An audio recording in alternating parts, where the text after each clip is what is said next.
at most CRL 2025? Will we see the first ever 3-time? Or can Sub take the championship home to Brazil? And Sub going something fast one more time, and he did not like losing that Dark Goblin so quickly, and there's a mortar connection to open up the game. I mean, that is already a horrible start for Sub. You talk about not letting the mortar lock on the Skellies. Dark Goblin comes in, it's the closest unit. Mortar goes to the closest unit that's in range, gets on top of the Dark Goblin, that's wasted elixir. Then he has to overspend with the minions, and then Mo gets a connection. Easy fireball there. I really don't love seeing Sub go right back to a cycle deck to open things up. I don't believe that mortar gets there. No, not with the Goblin Gang. There is an activation you can pull there. And Mo's done it during World Finals. Yep. You know, it's interesting in this situation, we're talking about maybe looking for Sub to go with something heavy. He's not super great with P.E.K.K.A. Gob Giant, with E-Giant, with Golem. He's okay with things like Graveyard, the Lava deck. We might see him go Lava, P.E.K.K.A. Bridge Spam. But those big, heavy ones that are usually the massive swings, not really in his wheelhouse. Yeah, and you know, I do understand how strong they are in the meta right now, but it's always so tough to kind of, you know, place and pray, as we say, when we talk about heavy decks. You know, we always talk about outplayability with faster cycle decks, which is why you see Sub continuing to go that direction. But maybe a beatdown attempt is the way to go after the first 3 games didn't go your way. Mo does allow that mortar to connect for a couple shots on the left-hand side, so Sub not down, or down but not out. And this boss bandit should be cleaned up by that Berserker. Yeah, you saw Mohamed try to get the Goblin Gang down in time, timed with that boss bandit reset ability, but it was a little bit too far outside. Mortar goes ahead and connects, and Sub's right back in this one. Going for a near mirror here, but obviously the E-Wiz and the Dark Goblin, 2 very different pieces of this equation, and the Fireball from Mo hitting that Dark Goblin, I'd start abusing it if I was Sub and then figure out a way to get the minions involved as well. And there you go, minions high, Fireball's out. And there's the Dark Goblin, just the way you want to see it. That's going to be, I was just going to say, that's going to be so much of this matchup, Rich, is trying to get that Fireball out from Mo and then abuse the other card that is best used with, or best defended with Fireball. And what a smart Skeleton Barrel up there at the top, knowing that it was going to get taken down and pop those skeletons to control those boss bandits. Yeah, Skeleton Barrel is just such a great siege defense, you know, after its evolution especially. You talk about that double drop, it does so much damage, and then your opponent sits there and goes, is it even worth trying to take care of the Skellies? Fireball in, now the minions come down. There you go, Clockwork. Clockwork usually doesn't work against Mo Light though. Sudden death overtime. Mohamed Light with a fairly solid lead, 1570 on the left-hand lane, 1728 on the right-hand tower for Sub. And I was just going to say, I'd love to see a high Dark Goblin there, but almost on walking towards the other side. Now maybe giving some value here. And just continue to chip away in both lanes. We talk about the things that Mo does very well. It's early dual lane pressure. And the interactions with the boss bandit definitely going in Mo Light's favor, at least in this instance. 1570, 2084, game 1 of our upper bracket grand final reset. And you see with the lead right now, he's comfortable to go defensive mortar and just be the one controlling. Still trying to figure out what that last card is from Sub, feeling more and more like it is Lightning. Let's make this quick. Evo Mortar sets up on the right-hand side, final minute, triple elixir. The last thing that Sub can have happen is to go down 4 in a row. Dark Goblin gets sniped there. And Sub, once again, just finding an incredibly difficult time breaking through. Maybe he heard us talking about how that other deck doesn't work very well, but this one also really struggling to get on tower. And arrows once again, yeah. Yep. Makes sense, but just not ideal, Rich.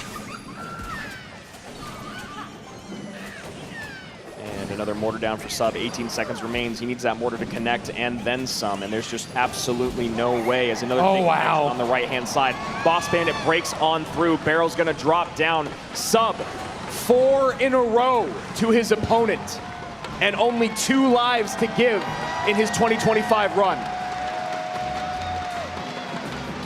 Feels like he's facing off against Thanos. I am inevitable. I couldn't agree more. The crowd can feel it. Sub seems to be feeling it. And Mo knows history is on the line. The first ever 3-time world champion. That'd be a nice title to have back home. You gotta wonder what Sub is thinking about here. You know, I talked about some of his deck pool. He's pretty good with bridge spam decks, lava. We saw that graveyard be played really well. We haven't seen much in the way of Mega Knight decks, and Mega Knight can be good against a lot of the cycle stuff that Mohamed has been playing. Curious to see if he does break away from the cycle comfort and go to that sort of second level of his deck pool. I mean, it just feels like they have tried to throw everything at the wall here against Mo, and nothing is sticking, nothing is breaking through. I mean, again, we talk about the excellence that we've seen from Sub all weekend long, all year long, and right now it feels like Mo is almost toying with him out there on the battlefield. Yeah, this is a difficult spot, and especially when you think about the level of comfort that Mo already has with deck picking. And you think about this phase of it, right? We talk about the nerves when you're actually playing the game itself, but the nerves in this period when you're trying to go through, remember your progressions, you have your sheet in front of you and make those choices. The confidence level that Mohamed Light has when he's making those deck picks here, Sub has certainly been in this position many times, but it's a little bit different, and you're trying to make that choice that's the do or die choice. I feel like the decision fatigue, the lockout, must be so difficult. Yeah, I mean, absolutely, because you're trying to anything that you can, and we know how important that is. I mean, infamously, we talk about, I mean, Mo could have already maybe been a 3-time champion had he not picked wrong on stage, brought the wrong piece of paper up, right? Well, it seems like right now, Sub might have the right piece of paper, but just not the right decisions to make.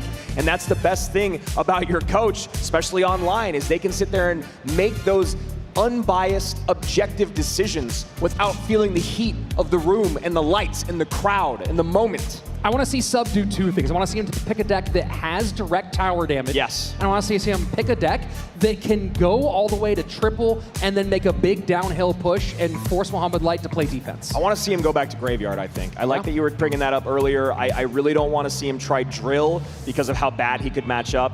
I don't want to see him try to go in a, you know, I would be more okay with a minor off, if you will, than I would a drill situation. But I would like to see him go maybe to drill.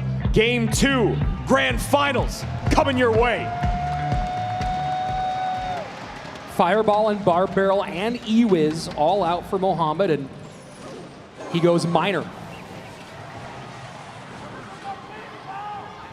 And might Sub be doing the same? It feels like Mo is just going to control again, and I think Sub is hearing you, Rich. I think he's going to try to go a little heavier, go RG. Yep. And I think Mo is just right back to defending, cycling. Miner's on tower. He's got the guards. He's got the Evo Ice Spirit. He's got the log. He's got so many ways to reset and stun and control that Royal Giant. Does take a Royal Ghost shot, and Mo goes, all right, you can have that. First thing in 4 games. Generally, Sub is viewed as being pretty good with Royal Giant. We haven't seen him play it a lot in competitive compared to the more cycle-heavy stuff he's been doing. We saw him do great with it against Pedro earlier today, so I like that he's going back to something that did work. Mo already recognizing, all right, I know what I'm up against. I'm going to just get a Tesla down, try to get towards my Tesla evolution. Good luck breaking through. Guards are going to give a lot of trouble to that Fisherman.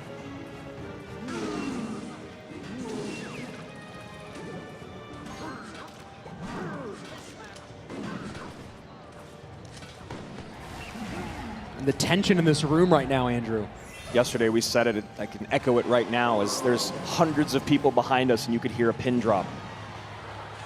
Waiting, hanging on bated breath to see, will the GOAT be the first ever to repeat the first 3-time? Or can the Cinderella story of Sub continue on? First Royal Giant.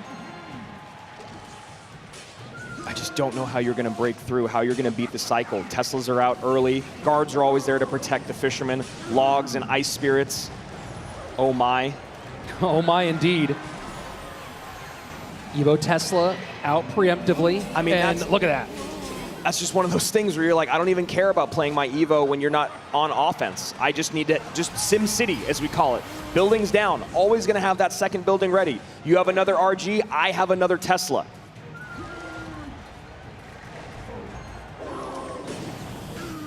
Guards off the board instantly.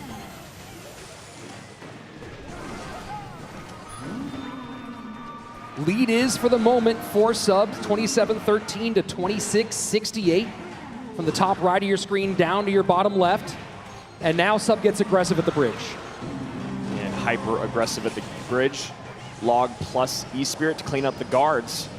And I was gonna say, should get a shot, but there's that Evo I-Spirit we were talking about. Just so many ways to control this game. The only way to win this is for an Evo Royal Ghost to cause problems on Sub's end. That's what Sub needs to have happen. How can I make the Evo Royal Ghost make Mo spend more than he wants? And Mo goes, I'm very happy to take that tower damage, sir. Thank you. Yeah, we saw him doing that the other day, throwing this rocket on top of the cycled RG in the back.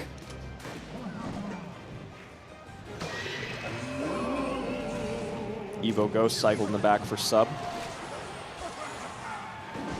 And I like that delivery, going to that inside in the hopes that it would go back and help. Doesn't do it here, gets taken off the board. And now this is what you were talking about. Can the Evo Ghost do a little work? This case, not gonna give him much. And Mo still gets the damage on the RG and the tower from the rocket. 21-46, 27-8, or 26-27. 1 minute remains in overtime. Low Tesla here. That's gonna give some fireball value. Just, you almost feel bad for him, just like you did for Pedro. There's just no way to break through.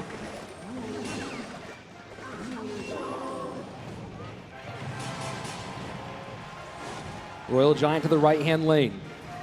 Trying to force expenditure out away from his weak side tower. Evo Ghost goes into the guards, maybe to add pressure in both lanes, cleaned up by the delivery and log.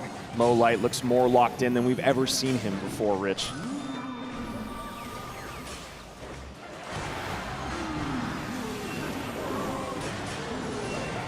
Just a few more moments of defense from Mohamed Light. We see the little smile. 5 in a row. Back to back to back to back to back game wins. After doing it to Pedro. What can you say? I'm speechless. There's no way to break through. There's no stopping that man right now. You need a miracle. You need divine intervention. I don't know if we'll find it here. Somewhere, Sub has to find inspiration, courage, and the will to battle back. I mean, you talk about this matchup, Rich, and you know, you got to think about that deck because Mo's been so dominant with it. But what do? Do you just run? Are you hoping that you run it against him in a mirror match? I don't know if I want to be in a mirror match against Mo with that deck. So Sub tries to go back to what worked against Pedro here. You know, you're leaning on the strongest card in the game in the Evo Royal Ghost. Royal Giant's been very strong this weekend, but there's just no way to break through. You got the Ice Spirit, the Evo Tesla cycled over and over and over, controlling the board, making sure that Royal Ghost can't do anything, the delivery to clean up everything piling up at the bridge. The log plus the Ice Spirit, everything is just so clean. Absolutely brutal. Then you go back to game one. Mo made this deck popular this weekend. He swaps out the log for the bar barrel in a best of 5. Sub goes Princess instead of Cannoneer. Just doesn't even have a chance. And I'm telling you right now, the last thing I want to see out of Sub with the bar barrel and the log gone is going to bait. We saw him do it. We actually saw the exact same sequence happen the other day. I asked him about it. He went to bait once bar barrel and log were gone. He got the win against Mohamed, knocked him down. You have to know, you have to believe that Allen and Mohamed Light are prepared for that eventuality, and they have something cooked up very specifically to cover bait in this exact situation. Go for broke. I'm telling you, maybe go, you know, rockets out, Obviously, maybe bringing Lightning in as Mo, Light, and Allen, but you've got to think of maybe going Graveyard with Vines and Poison. Stop thinking about saving and just start thinking about surviving. I mean, that might be the most perfect thing you could have said here. Don't save, just survive. And Sub, I have to wonder what he's looking through. We saw him last match. He ran that Graveyard deck with success, ran Bridge Spam, didn't come out very well for it against Pedro. I mean, maybe go to the skies? I don't know. We haven't seen a lot of lava. It's had medium success. And he's a pretty decent lava player. Yeah. He's a guy who can play lava. I mean, I think some of the concerns there are what spells are left, but at this point, you can't have concerns. You just have to go, go, go. And here we go. Mohamed Light on the precipice of history. Can Sub stop him? You see there his biggest rivals of Sub, Pedro and Mo Light. He was able to deal with one of them today. The other one, giving him a lot harder time. You see the Gob Cage come out and Mo nod. Maybe he is going to the skies. Yep. Could also be going Piggies. Could be going Piggy Zappies. Zap makes me think to the skies. Zap certainly does feel that way. We have seen him run Royal Hogs pretty well, but Zap would be a strange choice. And Mo going with this very popular bait deck on ladder. We'll see if he's going to rock the Rascals or if he's got a different trick up his sleeve. I like this call from Mo, though, because you know Sub is feeling the pressure, and you have to have your micro interactions absolutely dialed to keep up with this deck that Mo's running, especially when you get to triple.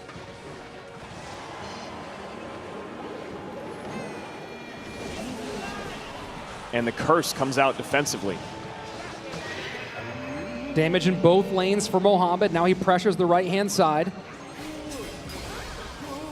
And Valkyrie doing a great job cleaning up that Royal Ghost evolution.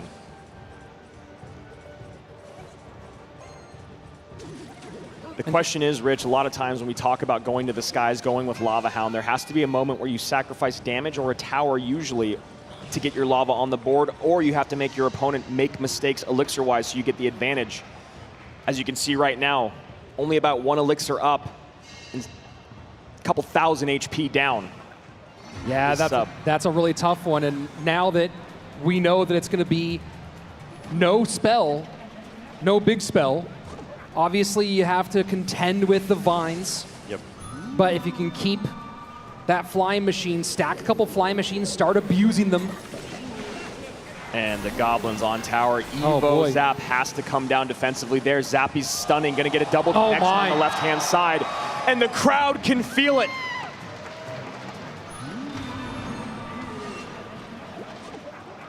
Dark Goblin to snipe, just in range. And the Vines. And Mo knows. You can see it on his face. Greatness. The spell power. There's no way to deal with the Zappies and with the Dark Goblin. And the barrel goes in. Mo's got his hands on his head. And what a perfect curse. We're in sudden death overtime. Sub hanging on by a thread. 112 HP separates Mohamed Light from being the first ever 3-time. Oh my word, wall breaker. And the Vines comes in cycled on the left-hand side, 36 HP, 1 more Vines, 3 titles. And here we go. That is gonna be it. Vines hit, Mohamed Light, 3-time world champion. He's been the best in the game for years, but now it's undisputed. The reigning, back-to-back, 3-time world champion.